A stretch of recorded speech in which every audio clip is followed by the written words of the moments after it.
The city was just beginning to stir when Damien's eyes flickered open again. The first rays of sunlight stretched across the Hudson, painting the water in pale gold, and Elena lay beside him on the cardboard, her navy hoodie pulled tight around her face. She hadn't really slept. Every time a siren wailed in the distance or a gull screamed overhead, she jolted awake, half expecting the black car to return. But Damien was still breathing, still warm beside her, and that was all that mattered. When his gaze found hers, the exhaustion in his eyes was softened by something deeper, something that had nothing to do with survival. "You saved me," he whispered, his voice cracked and weak, but edged with awe. "You don't have to thank me," she said quickly, almost shyly, looking away toward the shimmering water. "Anyone would have done it." "No," he said, forcing himself to sit up despite the sharp ache in his chest. His tuxedo clung to him like a second skin, still damp from the river. "Anyone else would have walked away. You jumped." That was the first moment they really looked at each other without fear clouding their faces. The silence stretched between them, heavy but not uncomfortable, filled with a strange recognition neither of them could explain. Damien's heart thudded with more than relief. Elena, with her messy hair tucked under her hood and her shoes barely holding together, had the kind of bravery money couldn't buy. She broke the moment by fussing over him, pulling her hoodie sleeves down to rub some warmth into his arms. "You need a hospital. Or at least a doctor.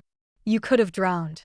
"I can't," he said quickly, grabbing her hand as though the mere suggestion of leaving her terrified him. "Not yet. Not until I figure out how deep this goes."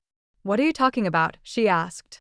And so, with his voice low and halting, Damien told her everything: the inheritance, the empire built by his late father, the envy of his brothers who never forgave him for being the chosen heir. How they smiled at him in public and plotted against him in shadows. How last night had been their final move: lure him into the car with a fabricated meeting, tie him like a trophy deer, and dump him into the river like garbage. By the time he finished, Elena's hands were clenched tightly in her lap. "They're your own blood," she whispered. "How could they?" "Money makes wolves of men," he said bitterly. "And my brothers have been hungry for too long." The enormity of it pressed down on them both, but Elena's spirit didn't bend. She sat straighter, her eyes fierce in a way Damien hadn't expected. "Then you're not going back there. Not until you've got proof. If you walk through those doors now, they'll try again, and maybe next time I won't be around." He smiled faintly at that, a weary curve of his lips. "So you're saying you'll keep saving me?" "I guess I am," she said, and the truth in her voice startled her. For the next few days, the city became their secret world. Elena led Damien through alleys and underpasses she knew by heart, showing him the corners where no one looked, the shelters that turned you away if you didn't know who to ask for, the food kitchens that didn't ask questions. Damien had been raised in penthouses and chauffeured cars, but here on the sidewalks of Manhattan, with Elena guiding him, he was just a man learning how to survive. And every night, they shared a piece of themselves. She told him about the job she'd lost when her mother got sick, the bills that drowned her faster than the river ever could, and how one day she simply couldn't keep her apartment. He told her about being the youngest son who accidentally won his father's approval by working harder while his brothers wasted their inheritance. Two worlds as far apart as the top of a skyscraper and the cold pavement beneath it, yet somehow they met in the middle.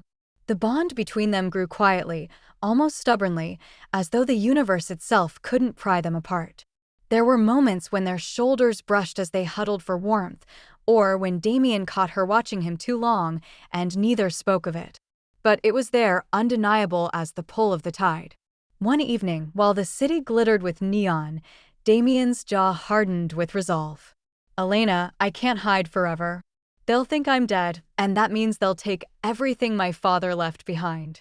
I need proof. Something to expose them before they bury me again." Elena didn't flinch. "Then we'll get proof. Together." She had friends on the fringes of the city, people who slipped between cracks and heard things no one else did. With her help, Damien began piecing together the truth: hidden accounts, suspicious transfers, and one unlucky driver who'd been paid in cash to keep quiet about a black car parked by the river. Piece by piece, The puzzle took shape, and when they finally had enough, Damien reached out to the only person in his family he still trusted, his father's old lawyer.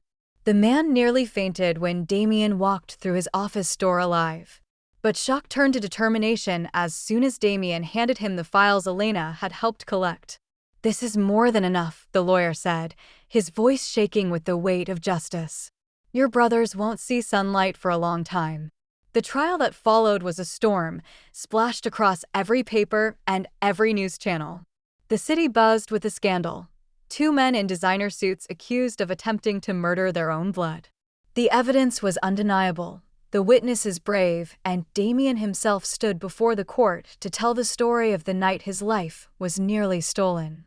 Elena sat quietly in the back row every day, her hoodie pulled over her head, watching the man she had dragged from the river rise stronger than ever. When the verdict came guilty on all counts, the courtroom erupted. Damien's brothers were led away in handcuffs, their faces twisted in disbelief that the empire they'd tried to steal had slipped from their grasp forever. Justice, at last, had teeth. But for Damien, the true victory wasn't in the downfall of his brothers. It was in the quiet moment after the chaos, when he found Elena waiting outside the courthouse, her hands stuffed into her pockets, trying to look small against the tide of reporters. He walked past them all, past the flashing cameras and shouted questions, and went straight to her. "You stayed," he said, breathless as if the entire trial had been just a prelude to this moment. "Of course I did," she said softly. "Where else would I be?" And then, in full view of the city that had once tried to swallow them both, Damien kissed her. It wasn't a desperate kiss or a stolen one, it was steady, certain, like a man finally coming up for air after being held underwater too long. She melted into it, her arms winding around him as though she'd known forever that this was where she belonged. Months passed, and the seasons shifted.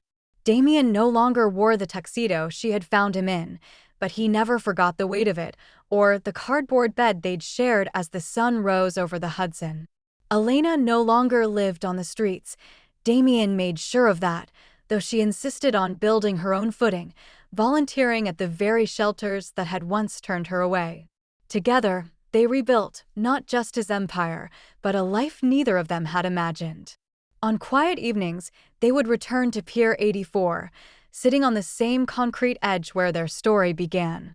Sometimes they spoke of the past, of rivers and betrayals, and nights too cold to forget. Other times, they just sat in silence, her hand in his, the city's heartbeat around them. One such evening, as the sun dipped low and painted the sky in colors only New York could dream up, Damien leaned close and whispered, "You didn't just save my life, Elena. You gave me a reason to live it." She smiled, her eyes shining with the kind of warmth no empire could ever buy. "And you reminded me I wasn't invisible." The river shimmered before them, endless and alive, carrying away the darkness of the past. Behind them, the city roared, but in that moment, it belonged to them alone, a homeless woman who had nothing and a billionaire who had almost lost everything, bound not by wealth or fate, but by love strong enough to survive the deepest waters. And for once, there was no fear of the night, no shadows lurking, no betrayals waiting to strike. Only the promise of tomorrow together. Forever.